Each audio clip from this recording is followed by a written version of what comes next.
Hello বন্ধুরা, Durand কাপের ফাইনালের কিন্তু প্রথমার্ধ সমাপ্ত হয়েছে এবং এই প্রথমার্ধ সমাপ্তের পর মোহনবাগান সমর্থকদের মুখে কিন্তু চওড়া হাসি।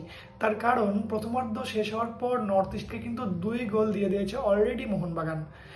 আর আজকে মোহনবাগান প্রথম একাদশে কিন্তু 4জন বিদেশি প্লেয়ার যাদের নিয়ে শুরু করেছিল তারা হলো Alberto Rodriguez, Tom Aldred, Greg Stuart এবং কামিংস। ডিমিট্রি পেট্রাটোসকে কিন্তু আজকে প্রথম একাদশে রেখে শুরু করেননি coach Jose Melina.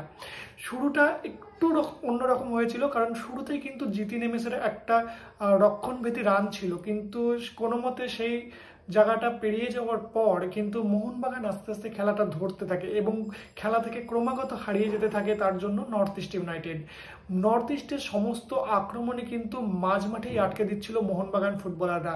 Apuia Thapa প্রচণ্ড ভালো খেলছিল, কিন্তু এর মধ্যে একটা ছন্দপতন হয়। অ্যালবার্টো রড্রিগেজ কিন্তু চোটের কারণে উঠে যান এবং কিছু সময় পরে কিন্তু আশিস রায়কে তার কারণে আনতে হয়। যদিও শুরুতেই কিন্তু মোহনবাগান একটা গোল পেয়ে যায় এবং সেই গোলটা সাহালের জার্সি টেনে ফেলার কারণে পেনাল্টি পায় মোহনবাগান এবং সেখান থেকে কামিংস কিন্তু গোল করতে কোনো ভুল করেনি। এরপরে খেলা আরও ধরে নেয় কিন্তু মোহনবাগান বেশ কয়েকটা সুযোগ পায়, কিন্তু গ্রেগ স্টুয়ার্ট একটা ইন্ডিভিজুয়াল ব্রিলিয়ান্সে কিন্তু প্রায় গোলের কাছে পৌঁছে গেছিল এবং সেখান থেকে যে গোলটা মিস হতে পারে সেটা গ্রেগ স্টুয়ার্ট যেন নিজেই বিশ্বাস করতে পারছিল না, নইলে কিন্তু তখনই 2-0 হয়ে যেত ম্যাচটা।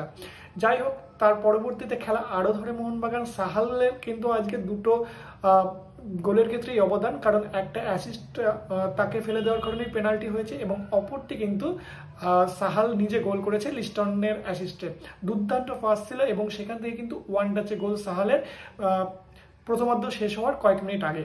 তো ফাইনালি দুর্দান্ত ম্যাচ এবং মোহনবাগান ডমিনেট করছে এবং আশা করা হচ্ছে যে মোহনবাগান এইরকম যদি খেলতে থাকে তাহলে কিন্তু আরও গোল আমরা দেখতে পারি নর্থ ইস্টের এগেনস্টে সেকেন্ড হাফে।